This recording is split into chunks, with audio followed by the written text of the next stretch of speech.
Hello, welcome to our YouTube channel the simplified concept. আজকে আমাদের বিষয় অ্যানিম্যাল ক্লাসিফিকেশন পার্ট 2।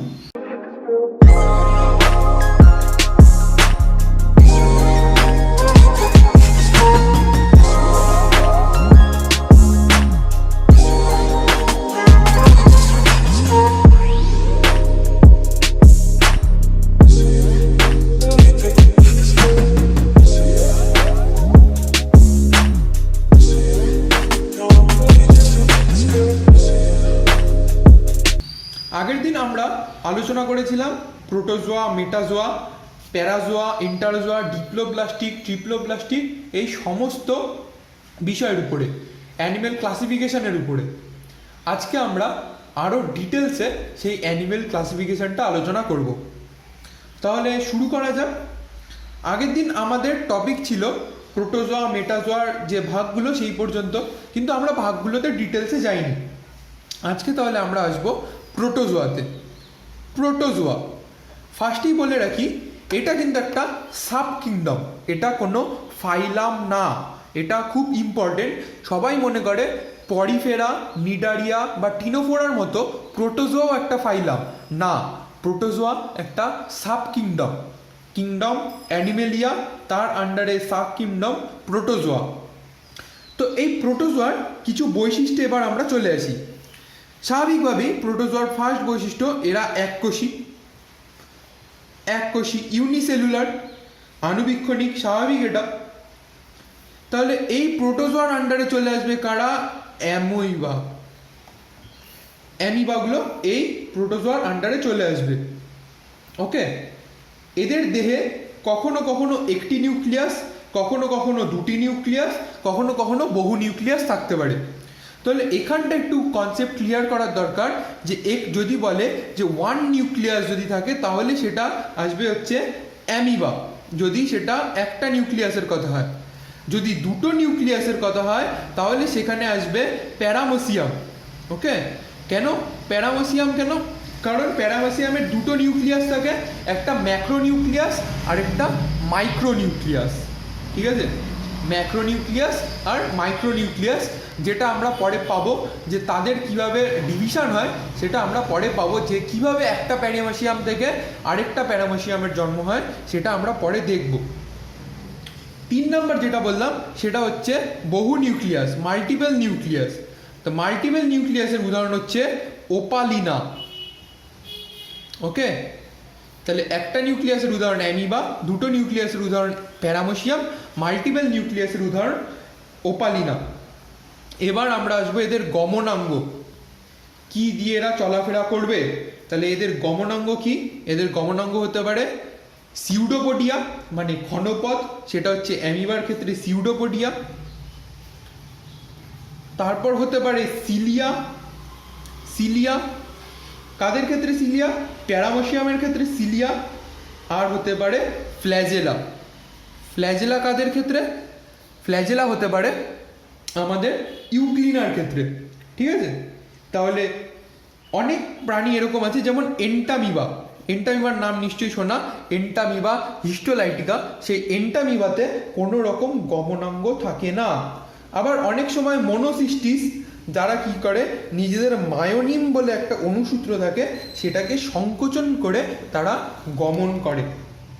ঠিক আছে, এরপর আমরা আসবো তারা কিভাবে শ্বাস প্রশ্বাস নেয়, শ্বাসবায়ু কিভাবে গ্রহণ করে। অ্যামিবা কিন্তু সবাত শোষণের মধ্যে দিয়ে নিজেদের শ্বাস প্রশ্বাস চালায়। অ্যামিবা সবাত শোষণ করে, কিন্তু মনোসিস্টিক যারা, তারা কিন্তু অবাত শোষণ করে। ওকে, তাহলে তারা নিজেদের দেহত্বকের মধ্যে দিয়ে শ্বাসবায়ু গ্রহণ করে। এবার হচ্ছে কথা যে এরা কিভাবে রেচন পদার্থ নিষ্কাশন করে। এদের দেহে, অ্যামিবাদের দেহে একটা সংকোচী গহ্বর থাকে, যার মাধ্যমে এরা রেচন পদার্থ নিজেদের দেহের বাইরে থেকে বের করে দেয়। ঠিক আছে, তাহলে আমরা এরকম কয়েকটা পয়েন্ট পেলাম প্রোটোজোয়ার মধ্যে। তাহলে কি কি পয়েন্ট পেলাম? Excretion either through general body surface or through contractile vacuole. Okay, মানে হয় দেহত্বকের মধ্যে দিয়ে বের করে দেয়, নাহলে কন্ট্রাক্টাইল ভ্যাকুয়াল, ওই যে বললাম সেই সংকোচী গহ্বরের মধ্যে দিয়ে বের করে দেয়। Locomotory organ cilia, flagella or pseudopodia, এই তিনটে। ওকে, বা এক্সটিংশন অফ দ্য বডি, মানে নিজের বডিকে সংকোচন করে তারা চলাফেরা করতে পারে। Most protozoa have a single ventrinucleus while a few are multinucleus। Few কারা? 2 নিউক্লিয়াস হচ্ছে প্যারামোসিয়ামের, মাল্টিপল নিউক্লিয়াস হচ্ছে ওপালিনার। এটা কিন্তু খুব ইম্পর্টেন্ট। ওকে, দে আর মাইক্রোস্কোপিক, ওয়ান সেলুলার, এটা তো বললাম। তাহলে এবার কোশ্চেন হচ্ছে, প্রোটোজোয়া যদি আমাদের সাব কিংডম হয় তাহলে এর আন্ডারে প্রচুর ফাইলাম আছে। আমাদের এখানে ব্রাস্কা যদি আমি ফলো করি তাহলে দেখব সেখানে 17টা ক্লাস আছে। ঠিক আছে, 17টা ক্লাস আছে। আমরা যেটা ফলো করব সেটা হচ্ছে লেভিন এট অল।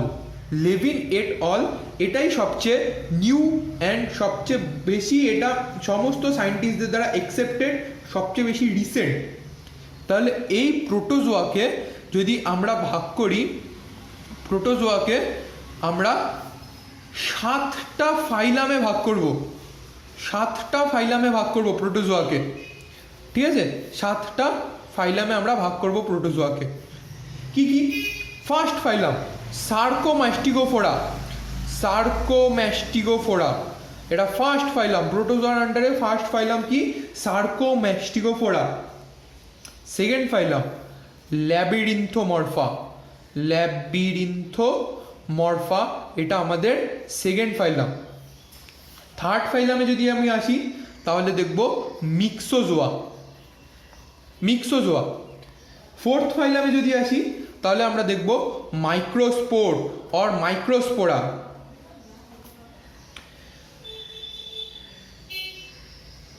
তারপর যদি আসি যেটা ফিফথ আমাদের, সেটাতে আমরা কি দেখব? এপিকমপ্লেক্সা। এপিকমপ্লেক্সা। তাহলে প্রথম হচ্ছে সার্কোম্যাস্টিগোফোরা, লেবিরিন্থোমরফা, মিক্সোজোয়া, মাইক্রোস্পোরা, এপিকমপ্লেক্সা।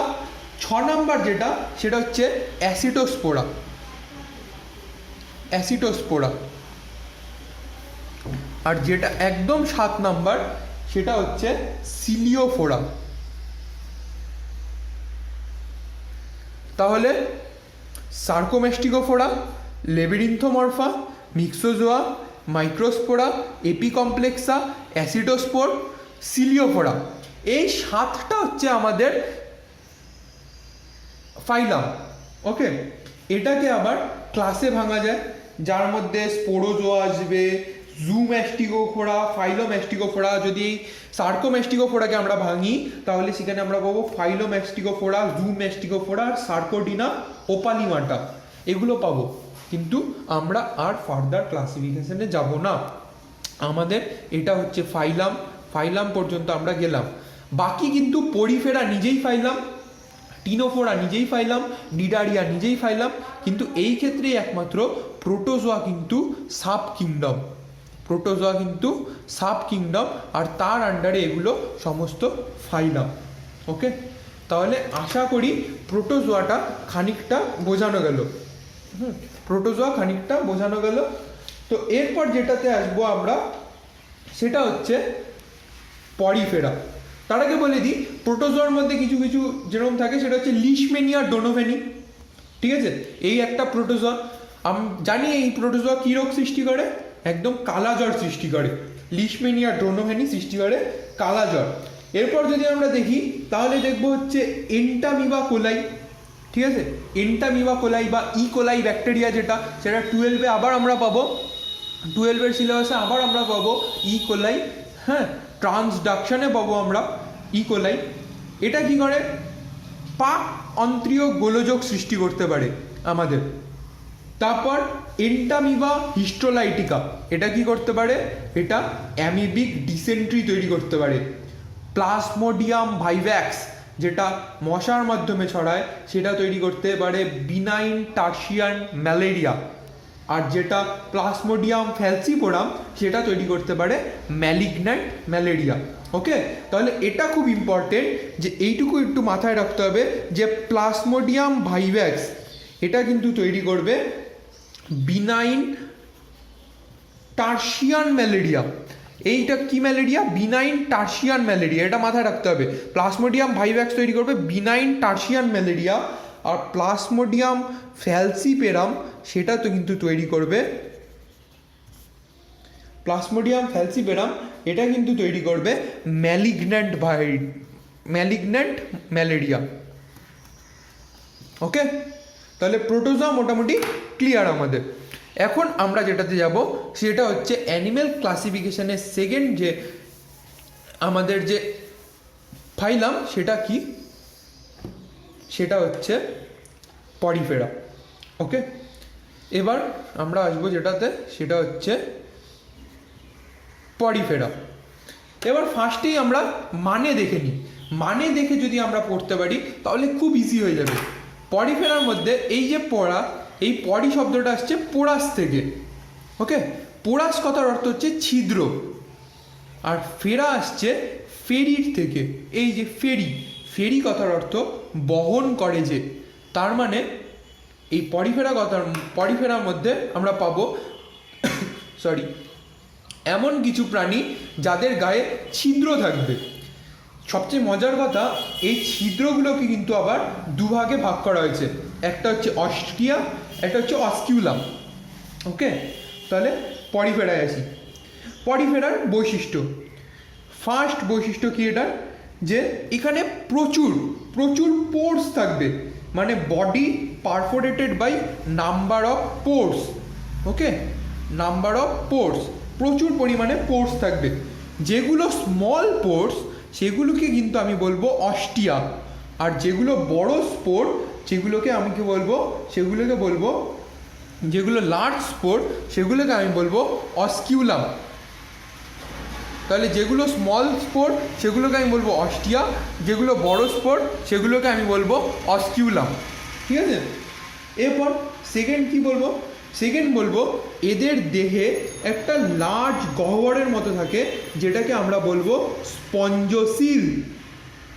ঠিক আছে, একটা এমটি স্পেস থাকে, একটা এমটি স্পেস থাকে যেটাকে আমরা বলবো স্পঞ্জোসিল। 3 নাম্বার কি, 3 নাম্বার আমরা বলবো যে এদের দেহে যে স্কেলিটনটা থাকে সেটা কিন্তু মেসোগ্লিয়াল লেয়ারকে, মানে সেটার মধ্যে মেসোগ্লিয়াল লেয়ার প্রেজেন্ট থাকে। ঠিক আছে, যে স্কেলিটন সিস্টেমটা থাকে সেটার মধ্যে মেসোগ্লিয়াল লেয়ারটা প্রেজেন্ট থাকে। তারপর এদের যে ওয়াটার কারেন্ট, সেটার জন্য এদের মধ্যে ক্যানাল সিস্টেম থাকে, ওয়াটার কারেন্ট ফ্লো করার জন্য এদের মধ্যে ক্যানাল সিস্টেম থাকে। আমরা পরে দেখব যে এই ক্যানাল সিস্টেমের উপরে আবার পরিফেরাকে 3 ভাগে ভাগ করা হয়। ওকে, এটা আমরা পরে পাচ্ছি ক্যানাল সিস্টেম। তারপর দেখব যে কোনো রকম স্পেশালাইজ রিপ্রোডাক্টিভ অর্গান থাকে না, ডাইজেস্টিভ অর্গান থাকে না, এক্সক্রিয়েটরি সিস্টেম থাকে না, রেসপিরেটরি সিস্টেম থাকে না, এবং সেন্সারি সিস্টেমও থাকে না, কোনো স্পেশালাইজ সিস্টেম থাকে না। পুরো দেহটা স্পঞ্জিন নামক ফাইবার দিয়ে তৈরি হয়, স্পঞ্জিন নামক ফাইবার দিয়ে তৈরি হয়। এই স্পঞ্জিন নামক ফাইবার সেটা করতে হয়, এটা খুব ইম্পর্টেন্ট, এখানে আমি বলি, এই স্পঞ্জিন নামক ফাইবারটা তৈরি হয় স্পঞ্জোসাইট সেল থেকে। স্পঞ্জোসাইট সেল থেকে এই স্পঞ্জিন ফাইবারটা তৈরি হয়, যেটা দিয়ে এদের পুরো দেহটা ঢাকা থাকে। ওকে, নানা ক্যালকেরিয়াস, সিলিসিয়াস স্পিকিউল লক্ষ্য করা যায় পুরো সিস্টেমটাতে, নানা ক্যালকেরিয়াস আর সিলিসিয়াস স্পিকিউল আমরা দেখতে পারি। তাহলে এই গেল হচ্ছে পরিফেরার জেনারেল ক্যারেক্টারিস্টিক্স। এবার আমরা পরিফেরাকে ভাগ করব। এটা হচ্ছে পরিফেরা হচ্ছে ফাইলাম, পরিফেরার আন্ডারে যে ক্লাসগুলো আছে সেই ক্লাসগুলোকে আমরা ভাগ করব। দেখ, পরিফেরার আন্ডারে আমরা দেখব কিছু সাব ফাইলাম আছে দুটো, সেই সাব ফাইলামকে যদি আমি ভাগ করি তাহলে আমরা সেখানে 3টে ক্লাস পাবো। ফার্স্ট হচ্ছে ডেমোস্পঞ্জি, ডেমোস্পঞ্জি হচ্ছে ফার্স্ট ক্লাস। সেকেন্ড ক্লাস হচ্ছে ক্যালকেরিয়া, ক্যালকেরিয়া হচ্ছে সেকেন্ড ক্লাস। আর থার্ড হচ্ছে হেক্স্যাকটিনালিডা, হেক্স্যাকটিনালিডা হচ্ছে থার্ড ক্লাস। তাহলে সবগুলোর একটা করে উদাহরণ দিয়ে দুটো করে ক্যারেক্টার আমি বলে দিচ্ছি। ডেমোস্পঞ্জিতে যদি আসি, ডেমোস্পঞ্জিতে দেখব যে পুরো স্কেলিটনটা composed of siliceous spicule, spongins fibre or both. Demospongiae তাহলে হচ্ছে যে সিলিশিয়াস স্পিকিউল দিয়ে এগুলো তৈরি হচ্ছে, ওকে, সিলিশিয়াস স্পিকিউল দিয়ে তৈরি হচ্ছে, স্পঞ্জিন ফাইবার দিয়ে তৈরি হচ্ছে, অর বোথ, ঠিক আছে। কোয়ানোসাইট যেটা দিয়ে বললাম যে দুটো থাকে, একটা থাকে স্পঞ্জোসাইট সেল, একটা থাকে কোয়ানোসাইট সেল। সেই কোয়ানোসাইট সেলগুলো খুব ছোট ছোট হয়, স্মল হয় খুব, কি হয়, কোয়ানোসাইট সেলগুলো খুব ছোট ছোট হয়, ওকে। তো এই যে ডেমোস্পঞ্জির আন্ডারে উদাহরণ কী হবে, স্পঞ্জ বা স্পঞ্জিলা, এটা হচ্ছে ডেমোস্পঞ্জির উদাহরণ, স্পঞ্জিলা, ঠিক আছে। 2 নাম্বার আমাদের আসবে যেটা ক্যালকেরিয়া। ক্যালকেরিয়াতে কি বলবো, স্কেলিটন কি হয়, skeleton made of calcium carbonate, skeleton made of calcium carbonate, calcarea. Osculum মানে এদের যে বড় যে লার্জ যে ছিদ্রটা থাকে অস্কিউলাম, সেটা কি হয়, অস্কিউলার ফ্রিঞ্জ তৈরি করে, ওকে, অস্কিউলার ফ্রিঞ্জ তৈরি করে। এটার আন্ডারে যেই প্রাণীগুলো পড়বে সেটা হচ্ছে সাইকন।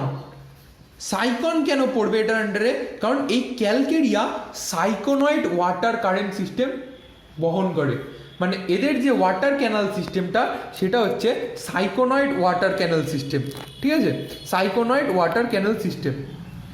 আর এই যে ডেমোস্পঞ্জি এটার আন্ডারে থাকলো হচ্ছে স্পঞ্জিলা, তাহলে এটার আন্ডারে আসলো সাইকন এসপি, ঠিক আছে।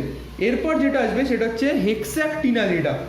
হেক্সাকটিনালিডা কেন নাম, বলছে এদের যে স্কেলিটনটা, এদের স্কেলিটনটা বলছে 6 রেড হয়, এদের স্কেলিটনটা হয় 6 রেড। হেক্সাকটিনালিডা এদের স্কেলিটনটা 6 রেড সিলিশিয়াস স্পিকিউল বহন করে, ঠিক আছে। এখান থেকে নাম হয়েছে হেক্সাকটিনালিডা। এটার মধ্যে আসবে হায়ালোলেমা এসপি, হায়ালোলেমা এসপি পড়বে এটার মধ্যে, ঠিক আছে। তাহলে এই গেল হচ্ছে আমাদের পরিফেরার ক্লাসিফিকেশন, ওকে। তাহলে আমরা যদি আমাদের অ্যানিম্যাল ক্লাসিফিকেশন সিস্টেমকে আমরা 4টা পর্যায়ে ভাগ করে নেব, এক একটা ভিডিওতে এক একটা নিয়ে আলোচনা করব। আজকে আমরা আলোচনা করলাম প্রোটোজোয়া নিয়ে, পরিফেরা নিয়ে। আরেকটা নিয়ে আজকে আমরা আলোচনা করব, সেটা হচ্ছে টিনোফোরা, ওকে। তাহলে পরিফেরা নিয়ে আলোচনা করব, প্রোটোজোয়া নিয়ে আলোচনা করছি, পরিফেরা নিয়ে এখন করলাম। আরেকটা যেটা খুব শর্ট সেটা হচ্ছে টিনোফোরা। যদি দেখি আজকে সময় যদি পাই তাহলে আমরা নিডারিয়াটাও খানিকটা আলোচনা করব, কিন্তু নিডারিয়াটা খানিকটা বলে রাখি, নিডারিয়াতে কি, নিডারিয়াতে আমরা 4টা ক্লাস পাবো। 4টা ক্লাস পাবো আমরা, হাইড্রোজোয়া, স্কাইফোজোয়া, অ্যান্থোজোয়া, 3টে তো পাবোই, আরেকটা পাবো হচ্ছে আমরা কিউবোজোয়া। তো এই কিউবোজোয়াটা কিছু সায়েন্টিস্ট মেনে নেয়, কিছু সায়েন্টিস্ট সেটাকে অ্যান্থোজোয়ার মধ্যেই রাখে, সেটা নিয়ে আমরা পরে আসবো ডিটেলসে। আজকে আমরা যেটা পড়বো সেটা হচ্ছে আরেকটা পড়বো টিনোফোরা। এবার বলছি টিনোফোরা কেন, তাহলে এটা মুছে দিলাম। তাহলে টিনোফোরাতে যদি আমরা আসি, সেখানে দেখব টিনোস, টিনোস কথার অর্থ কি। টিনোস কথার অর্থ আমরা দেখব যে টিনোস কথার অর্থ হচ্ছে কিছু ছোট ছোট চিরুনি টাইপ, ওকে, কিছু ছোট ছোট চিরুনি টাইপ। সেই টিনোস কথার অর্থ হচ্ছে ছোট চিরুনি, আর ফেরোস কথার অর্থ হচ্ছে ধারণ করা, ঠিক আছে। তাহলে এটা লিখি টিনোফোরা, সেখানে টিনোস কথার অর্থ চিরুনি, আর ফেরোস কথার অর্থ ধারণ করা, ওকে। সেটা আমরা দেখলামই আগের বার যে টিনোফোরায়। এবার আমি দেখব যে এই টিনোফোরাতে কি কি বৈশিষ্ট্য আছে, আর এই টিনোফোরার আন্ডারে কি কি ক্লাস আছে, ঠিক আছে। ফার্স্টেই দেখে নিব যে টিনোফোরা হচ্ছে বাইল্যাটারালি সিমেট্রিক্যাল, দ্বি-অরীয়ভাবে প্রতিসম, ওকে। তাহলে আমরা যেটা পাচ্ছি সেটা হচ্ছে, ফার্স্টে তো আমরা দেখলাম যে টিনোফোরা, টিনোফোরাতে আমরা বৈশিষ্ট্য হিসেবে পাচ্ছি যে এটা হচ্ছে বাইরেডিয়াল সিমেট্রি দেখা যায়। তাহলে ফার্স্ট পয়েন্ট আমরা পাচ্ছি এটাতে বাইরেডিয়াল সিমেট্রি আমরা দেখতে পাবো, দ্বি-অরীয়ভাবে প্রতিসম, ওকে। সেকেন্ড আমরা পাবো যে এটাতে 2 ধরনের মাসেল, 2 ধরনের বডি ওয়াল থাকে, 2 বডি লেয়ার, ওকে। তাহলে 2 বডি লেয়ার কি, তার মানে হচ্ছে এটা ডিপ্লোব্লাস্টিক, কিন্তু মাঝখানে মেসোগ্লিয়া নামক একটা থিক একটা ক্লাইডেলাস একটা স্মুথ মাসেল লেয়ার কিন্তু তৈরি হয়, ঠিক আছে। এবার আমরা পাবো এদের একটা স্পেশাল অর্গান আছে, সেটা কি বলছে এদের কোলোব্লাস্ট থাকে, কোলোব্লাস্ট থাকে, ঠিক আছে। বলছে কোলোব্লাস্ট থাকে, প্রেজেন্স অফ কোলোব্লাস্ট, সেটা কি হয় একটা স্পেশাল সেল হয়, কনসিস্ট অফ, মানে এটা একটা স্পেশাল সেল, একটা বাল্বাস স্টিকি হেড কানেক্টেড থাকে এটা স্পাইরাল কন্ট্রাক্টাইল ফিলামেন্টের সাথে। এটা কি করে, এটা ওদের প্রিডেশনে হেল্প করে, মানে শিকার করতে হেল্প করে এটা, এই কোলোব্লাস্ট সেলটা, ঠিক আছে। জেনারেলি এরা কি হয়, জেনারেলি এরা কার্নিভোরাস নেচারের হয়। তারপর আরও কিছু পয়েন্টে আসি, খুব ইম্পর্টেন্ট, খুব ইন্টারেস্টিং পয়েন্ট। এরা হচ্ছে বায়োলুমিনেসেন্ট, বায়োলুমিনেসেন্ট, ওকে, ঠিক আছে। এদের কোম্ব্রোস থাকে, যেটা সবচেয়ে ইম্পর্টেন্ট, এদের এপিক্যাল সেন্স অর্গান দ্য কোম্ব্রোস থাকে, ঠিক আছে। এদের মধ্যে স্ট্যাটোলিড থাকে, যেটা কি করে, যেটা এদের ব্যালেন্সিং অর্গান। যদি বলে, এটা খুব ইম্পর্টেন্ট কোশ্চেন, যে টিনোফোরার ব্যালেন্সিং অর্গান কি, তো টিনোফোরার ব্যালেন্সিং অর্গান হচ্ছে স্ট্যাটোলিড, ওকে। তাহলে এই যে টিনোফোরা, এই টিনোফোরাকে আমরা দুভাগে ভাগ করতে পারি, একটা হচ্ছে টেন্টাকিউলাটা, আরেকটা হচ্ছে নুডা। টেন্টাকিউলাটা আরেকটা হচ্ছে নুডা। তো এই টেন্টাকিউলাটা আর নুডা, সেটার একটু ক্লাসিফিকেশনটা আমি, মানে ক্লাসিফিকেশন তো এটা হচ্ছে ক্লাস, টেন্টাকিউলাটা আর নুডা, এটার পয়েন্টগুলো কিছু একটু বলে দিই। এই যে টেন্টাকিউলাটা, এখানে কিন্তু 4 কোম্ব্রোস থাকে, 4টা কোম্ব্রোস থাকে, কিন্তু এই নুডাতে 8টা কোম্ব্রোস থাকে, ওকে। এর যে মাউথটা থাকে, এই টেন্টাকিউলেটার যে মাউথ থাকে, সেই মাউথটা কিন্তু সরু মাউথ, সরু। কিন্তু এই যে নুডা যেটা, সেটার মাউথটা কিন্তু ওয়াইড, এটা ন্যারো, আর ওটার মাউথ কিন্তু ওয়াইড। এই টেন্টাকিউলেটার মধ্যে যে স্পেসিস থাকবে, সেটার মধ্যে কি আসবে, সেটার মধ্যে আসবে টিনোপ্লানা স্পি, কিন্তু সবচেয়ে বেশি ইম্পর্টেন্ট এই টেন্টাকিউলাটা না, ইম্পর্টেন্ট কিন্তু এই নুডা, এটার মধ্যে যেটা আসবে সেটা হচ্ছে বেরোয়ে স্পি। অনেক সময় কোশ্চেন করে যে বেরোয়ে এটা কার মধ্যে পড়ে, টিনোফোরার কোন ক্লাসের মধ্যে এটা পড়ে, উত্তর কিন্তু হবে নুডা, ওকে। তাহলে আজকে এ পর্যন্তই থাক। আজকে আমি বললাম প্রোটোজোয়া নিয়ে। প্রোটোজোয়া অ্যাকচুয়ালি একটা সাব কিংডম, যার মধ্যে 7টা ফাইলাম আছে, তার আবার ক্লাস আছে। এরপর আমি আসলাম পরিফেরার আমি ক্যারেক্টারিস্টিক্স বললাম, এর আন্ডারে 3টে ক্লাস আছে, হ্যাঁ, ডেমোস্পঞ্জি, ক্যালকেরিয়া আর হেক্সাকটিনালিডা। তারপর আমি আসলাম টিনোফোরার সম্বন্ধে বললাম, এর আন্ডারে 2টো আরও ক্লাস আছে, টেন্টাকিউলাটা আর নুডা, ওকে। তাহলে আজকে এ পর্যন্তই থাকলো। পরের দিন আমরা যেটা আলোচনা করব, নিডারিয়া, প্লাটিহেলমিনথিস, নিমাটোহেলমিনথিস নিয়ে। পরের দিন একটু বড় টপিক, কারণ নিডারিয়া যেটা, সেটার আন্ডারে 4টে ক্লাসের কথা আমি বললাম। তারপর নিডারিয়া কিন্তু কোরাল রিফ তৈরি করে। পরের দিন আমরা ডিটেলসে জানবো সেই কোরাল রিফ নিয়ে, যেটা আমাদের পৃথিবীর একটা অদ্ভুত আশ্চর্য, আমাদের আন্দামান নিকোবর দ্বীপপুঞ্জে দেখা যায় সেই কোরাল রিফ, যেটা আমাদের ভারতবর্ষ তথা পৃথিবীর একটা অন্যতম সৌন্দর্যের জিনিস। তোমরা একটু কোরাল রিফ নিয়ে আগামীতে পড়াশোনা করে রাখতে পারো, তাহলে নেক্সট ক্লাসে বুঝতে অনেকটা সুবিধা হবে। তাহলে পরের দিন আমরা পড়ব নিডারিয়া, প্লাটিহেলমিনথিস, নিমাটোহেলমিনথিস। খুব ইন্টারেস্টিং টপিক। দেখা হচ্ছে পরের ক্লাসে।